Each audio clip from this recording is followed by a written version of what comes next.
దైవ జనాంగమా, ఇవాళ సాయంత్రం కూడా ఒకవేళ మిమ్మల్ని ఎవరైనా రెండింతలుగా ఇబ్బందులు కలుగు చేసే సమస్యలు, అంటే ఎవరో మనుషులని కాదు కానీ రెండింతలుగా, రెండింటికి చెడ్డ రేవళ్ళలాగా తయారైపోయి ఒక్కింత కాకుండా రెట్టించిన ప్రెషర్, ఇబ్బందితో మీరు బాధపడుతున్నారా?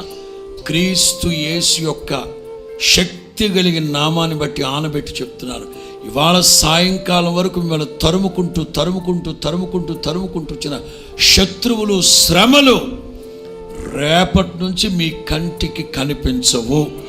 మీ ఆశ భంగము కానేరదు.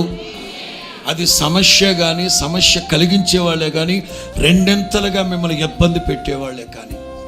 మోషేతోనే చెప్పిస్తారు, ఇవాళ సాయంకాలం మిమ్మల్ని తరుముకుంటూ వచ్చిన శత్రువు రేపటి నుంచి మీ కంటికి కనిపించదు. అంటే ముగింపు వ్యక్తులే కావచ్చు, సమస్యలే కావచ్చు, ఇబ్బందులే కావచ్చు, అది రెట్టింపు రెండంతల ఇబ్బందులే కావచ్చు, దేవుడు వాటన్నిటిని మాన్పివేయునుగాక.